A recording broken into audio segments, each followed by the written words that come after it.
Section 3. Les évolutions et les caractéristiques du phénomène criminel. Sous-section 1. Quelques éléments sur l'évolution de la criminalité. La criminalité est un phénomène que l'on retrouve dans toutes les sociétés. Pour autant, cela ne veut pas dire que ce soit un phénomène qui soit uniforme. A. L'évolution de la criminalité est mise en lien avec la structure sociale concernée. Durkheim a insisté sur l'importance d'analyser le phénomène criminel au regard d'une culture sociétale, nécessairement variable dans le temps et dans l'espace. Il y a de toute évidence une relation entre la structure et le volume de la criminalité observée dans une société, ainsi que l'organisation et la fonction de ladite société. B. Un schéma global de l'évolution de la structure de la criminalité en France. Première question, quelle source ? C'est grâce aux historiens que l'on a des sources sur la criminalité avant le XIXe siècle. Ce n'est qu'à partir du XIXe siècle qu'on a eu une mise en place progressive des statistiques criminelles. Depuis le XXe siècle jusqu'à aujourd'hui, il y a une augmentation de ces statistiques. Le Moyen-Âge était à l'époque d'une grande violence. Par exemple, au XVIe siècle, on comptait 150 homicides pour 100 000 habitants, alors qu'en 2016, on compte 1,4 homicides pour 100 000 habitants. À l'époque, il y avait beaucoup de violence, des duels, notamment pour la défense de l'honneur, mais les atteintes aux biens étaient moindres. Du XIVe siècle au XVIe siècle, la paupérisation de la population a conduit à l'augmentation de mendiants et de vagabonds, qui avait fait augmenter le taux de criminalité. Aujourd'hui, seule la mendicité agressive peut être condamnée. On a assisté à un phénomène que Norbert Elias a appelé civilisation des mœurs. Progressivement, des normes de comportement se sont mises en place, de nouveaux modes de résolution des conflits sont apparus, et à partir de là, il y a eu une baisse de la criminalité violente jusqu'au XXe siècle. Progressivement, la délinquance s'est davantage tournée vers les biens. Depuis le XVIIIe siècle, la délinquance s'est placée des campagnes vers les villes, s'est déplacée des campagnes vers les villes. Par exemple, la violence urbaine à Paris est très importante. La fonction de lieutenant de police a été créée à Paris par Louis XIV en 1667. La délinquance est devenue moins collective, plus d'individus seuls ou groupes de petits nombres. Depuis les années 1950, la délinquance a baissé de manière importante après la Seconde Guerre mondiale. Il y a eu une véritable explosion de la délinquance à partir des années 60. De 1950 à 1980, il y a eu une augmentation de la délinquance de 65% et dans les 20 ans suivants. Entre 2020 et 2021, la criminalité enregistrée montre une baisse de la délinquance et depuis 2012, on constate également une légère progression, mais en réalité, les changements de méthode de comptabilité effectués en 2012 pourraient expliquer cette hausse. Ces chiffres ne veulent rien dire en soi et succombent à toute fonction interprétative. Par sous-section 2, de quelques constats relatifs aux caractéristiques des auteurs d'infraction. De manière très schématique, les délinquants est masculin, jeunes et de milieux sociaux professionnels plutôt défavorisés. Il existe des biais. Le premier biais est que les personnes interrogées ne sont pas représentatives de la population délinquante dans son ensemble. On sait que certaines personnes sont plus contrôlées par la justice, par exemple les SDF, les jeunes, les toxicomanes, les étrangers et les hommes qui sont plus contrôlés que les femmes, etc. Le deuxième biais est le fait que les personnes atteintes d'un trouble psychique sont plus inquiétées que les personnes sans trouble. Et le troisième biais est que certaines infractions échappent davantage au regard de la justice que d'autres, notamment quand ces infractions se déroulent dans un espace privé. De plus, la délinquance financière, etc., est plus occulte. Ces facteurs jouent sur la surreprésentation de certaines personnes dans les statistiques et affaiblissent la pertinence d'un profil type délinquant. La distinction homme-femme dans les statistiques. A. Parmi les affaires pénales traitées par le parquet, si on reprend les chiffres de 2019, 17% des auteurs sont des femmes. Elles sont sous-représentées dans les statistiques. L'âge moyen est également plus âgé chez les femmes que chez les hommes, 35 contre 32. Les mineurs représentent 11% des femmes contre 14% des hommes. Au niveau judiciaire, on s'aperçoit qu'un condamné sur 10 est une femme, environ 10% des condamnés. Les femmes sont plus représentées dans certaines infractions comme les blessures involontaires, le vol simple, sans violence, mais beaucoup d'infractions comme escroquerie, les 22%, les infractions en matière de chèques, 39%, et surtout la non-présentation d'enfants, 90%. Elles sont moins représentées dans des crimes, 5%, moins représentées dans des crimes sur la possession de stupéfiants, moins représentées dans des violences volontaires et dans la délinquance routière. 35% des femmes auteurs sont poursuivies devant une juridiction. Quand elles sont condamnées, les femmes obtiennent des peines moins fortes que les hommes, autant en dureté de la peine qu'en durée d'emprisonnement. 4% de la population carcérale sont des femmes. Ce traitement judiciaire différent, plus favorable envers les femmes, est justifié par trois facteurs. 1. La nature des infractions commises.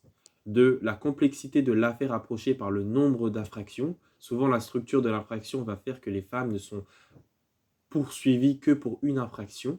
Et 2 et 3, le passé. Le casier judiciaire est un passé délinquant plus faible chez les femmes que chez les hommes. Et un passé délinquant plus faible chez les femmes et chez les hommes. Que chez les hommes, je tiens à dire. Effectivement, la délinquance féminine est différente et moins violente que chez les hommes. Les femmes sont condamnées pour des affaires moins complexes et surtout 2 fois moins souvent d'antécédents judiciaires. Ça réduit l'inégalité de traitement. Pour autant, même si on applique ces correctifs, cela ne va pas abolir l'inégalité de traitement. Ce constat valable en France peut être valable pour toute l'Europe. On a 96% des détenus qui sont des hommes et 4% qui sont des femmes. Si on regarde les chiffres et la structure de la délinquance, plus elle est grave, plus les femmes sont sous-représentées. La délinquance des femmes est majoritairement contre les biens ou sans violence, mais les statistiques montrent une hausse des infractions commises par les femmes. De la même manière, l'enquête aboutit sur une chose. Force est de constater qu'il y a une influence des représentations genrées. Une femme délinquante va être plus souvent considérée en danger social, nécessitant soins et protection, alors que pour les mêmes faits, un homme aura des peines plus lourdes, considérées à l'inverse comme le danger social. B. L'âge des délinquants. Selon Quetelet, l'âge est sans contredit la cause qui agit le plus d'énergie pour développer ou amortir le penchant au crime. Il y a l'influence de l'âge d'une personne et tout ce qui va avec, structure familiale, maturité, etc. Tous ces facteurs liés à l'âge agissent pour expliquer une délinquance plus présente chez les jeunes, soit une perte de la délinquance. On peut tracer une courbe selon l'âge des délinquants. Cette courbe croît jusqu'à l'âge de la majorité. Chez les mineurs, 40% des délinquants mineurs dès 13-15 ans. Cette courbe culmine de 18 à 25 ans et reste très élevée, jusqu'à 35 ans. Elle décroît fortement à partir de 40 ans. La moyenne d'âge de l'arrêt de la délinquance se situe entre 25 et 35 ans. Les mineurs sont impliqués dans des infractions différentes des majeurs. Vol et recel sont des contentieux les plus fréquents chez les mineurs. Les coups et les blessures volontaires comptent pour 25% des mineurs. De même, les viols et agressions sexuelles concernent 4,4% chez les mineurs et 1,6% chez les majeurs. On constate une plus grande représentation des mineurs dans l'usage de stupéfiants et de dégradation. Concernant les condamnations inscrites sur le casier judiciaire, sur les 550 000 condamnations environ par année, 45 000 environ sont prononcées à l'encontre des mineurs. Ils vont faire l'objet de poursuites alternatives. Le fait que les délinquants entrent en âge de se marier, se mettent éventuellement en couple et aient des enfants est une condition clé de l'arrêt de la délinquance. C'est la nationalité des délinquants. Dans un recensement de l'INSEE en 2019, il était état de 7,4% d'étrangers dans la population totale, alors que la proportion de la représentation des étrangers dans la mise à cause était de 17%. La difficulté pour mesurer le lien entre la nationalité et la délinquance est qu'il est interdit d'établir des statistiques ethno-raciales concernant la délinquance, contrairement aux pays anglo-saxons. La seule distinction autorisée en France est les nationalisés et les non nationalisés. Surreprésentation des personnes étrangères, mais en ce qui concerne des atteintes aux biens, dans une moindre mesure, les atteintes aux personnes. Élément permettant de comprendre la surreprésentation de la population étrangère, les personnes étrangères sont plus souvent contrôlées, notamment dans les cadres d'immigration clandestine, et plus on contrôle une personne, plus on a des chances de découvrir une infraction. Les migrants sont essentiellement des hommes, et la criminalité masculine est supérieure à la criminalité féminine. 3. Il s'agit souvent d'une population jeune, et la délinquance des jeunes est plus élevée que la délinquance des plus âgés. Et pour terminer, la délinquance résulte également de la condition socio-professionnelle de ces personnes. Ces personnes sont souvent sans diplôme, avec déscolarisation et des emplois très précaires, des taux de chômage plus élevés, la pauvreté accrue. Or, tous ces facteurs sont également des facteurs de délinquance. Si on voit une surreprésentation provient d'autres facteurs que la nationalité en elle-même et mêlée à un contrôle plus accru. Alors, sous-section 3, les facteurs de délinquance. Il n'y a pas de consensus au sujet des différents facteurs de délinquance et également que les facteurs sont à mettre en lien avec la nature des infractions commises. Ok. Pour certains courants de pensée, il convient d'écarter les courants de pensée des facteurs psychosociaux. Le délinquant a pu être présenté comme un individu rationnel qui passe à l'acte si les gains escomptés peuvent lui procurer un profit supérieur à ce qu'il risque. Ces théories s'inscrivent dans la théorie de Bentham et de l'utilitarisme. Or, si on s'accorde à penser aujourd'hui que pour un délinquant, euh, que le délinquant ne passe pas à l'acte selon son calcul rationnel, ainsi il suffira d'augmenter le risque pour réduire la délinquance. Or, c'est faux. Ce qui compte davantage, c'est l'effectivité de la sanction, la certitude qu'il sera sanctionné. Cette analyse économique est très critiquée et certains auteurs s'y intéressent plutôt aux critères environnementaux, sociologiques, etc., qui amèneraient au comportement délinquant. L'autre question serait alors de se demander si les individus sont des êtres déterminés. Or, il n'y a pas de déterminisme strict. Il y a rarement l'impact isolé d'un seul facteur. L'entrée en délinquance nécessite une approche multifactorielle. Il n'y a que cette approche multifactorielle qui permet de comprendre le cheminement d'un délinquant. Les théories sont nombreuses, certaines mettent l'accent sur la personnalité de l'auteur de l'infraction, et pour eux, le contexte de l'acte serait l'élément déclencheur pour d'autres auteurs. Ils mettent en avant le contexte euh, qui prédomine sur la personnalité de l'individu. L'acte criminel semble être la réponse que telle ou telle personnalité apporte à un contexte pré-criminel. A. Présentation de quelques facteurs observés. Les facteurs endogènes. Les facteurs endogènes sont des facteurs propres à l'individu. A1, petit 1, l'existence d'un type criminel. Depuis la remise en question des critères morphotypes, d'autres voies ont été envisagées. On s'est penché justement sur la potentielle existence de critères biologiques. Certaines recherches ont cherché à savoir si on pouvait établir un lien entre certains comportements violents et des anomalies du cerveau ou avec de la biochimie du cerveau. Ils se sont donc interrogés sur le rôle joué par certains neurotransmetteurs, la sérotonine, la dopamine, l'adrénaline et certaines hormones sexuelles comme la testostérone ou encore le cortisol. Encore une fois, la conclusion est que les caractères neurobiologiques ne déterminent pas à eux seuls un comportement, mais pourraient avoir une influence dans le rôle de certains dans un certain environnement. Ainsi, pour Pierre Carli, neurobiologiste, la violence n'est pas le produit mécanique du cerveau. Il n'y a pas de fatalité biologique à la violence chez l'homme. Certains chercheurs se sont penchés sur les aberrations euh, chromosomiques, mais encore le constat a été que les anomalies restent très marginales dans la population délinquante. Ce type de recherche cherchant des causes biologiques à la criminalité ne suffisent pas à elles seules à expliquer la criminalité. Petit 2. L'existence de troubles mentaux et la consommation de substances toxiques. La consommation de substances toxiques, telles que l'alcool, les stupéfiants, etc., est indéniable dans un certain nombre de passages à l'acte. Ces substances altèrent le discernement, les facultés de contrôle et peuvent provoquer des désinhibitions. Ce sont des facteurs qui peuvent expliquer le passage à l'acte criminel.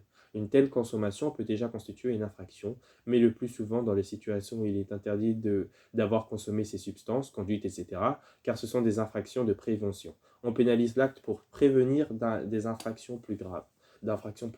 Par exemple, la consommation d'alcool est à l'origine de beaucoup de violences au sein de la famille et augmente le risque de violence dans les bars et de viols, etc. S'agissant du lien qui pourrait s'avérer entre les troubles mentaux avérés et le phénomène criminel, il faut arriver à distinguer les actes ayant pour cause un trouble mental grave, qui peut être à l'origine d'une décompensation, crise d'accès de violence, etc., et d'autres actes qui paraissent fous aux yeux de la société, sans que cela engendre une réalité psychiatrique de l'individu.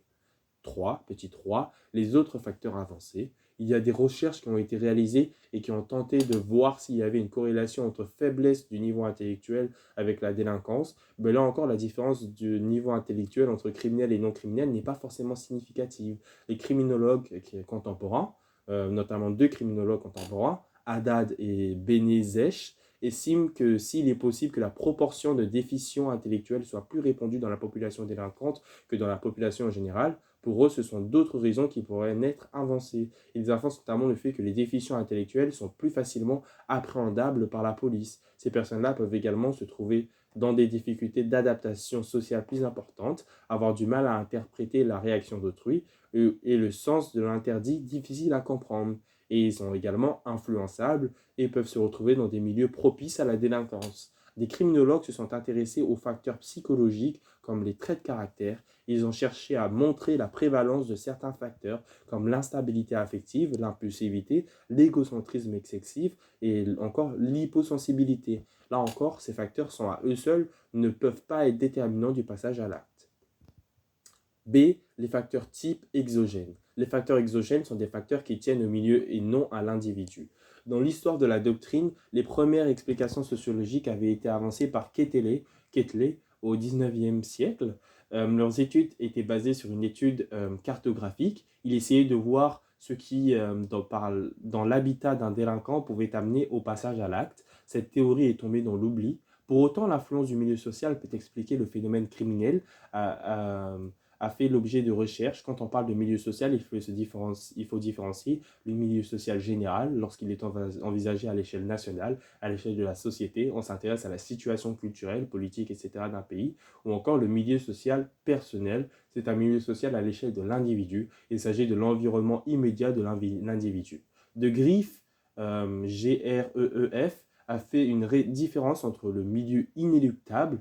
C'est un individu issu d'un milieu social qui lui est incontournable au sens où il ne peut pas y vivre.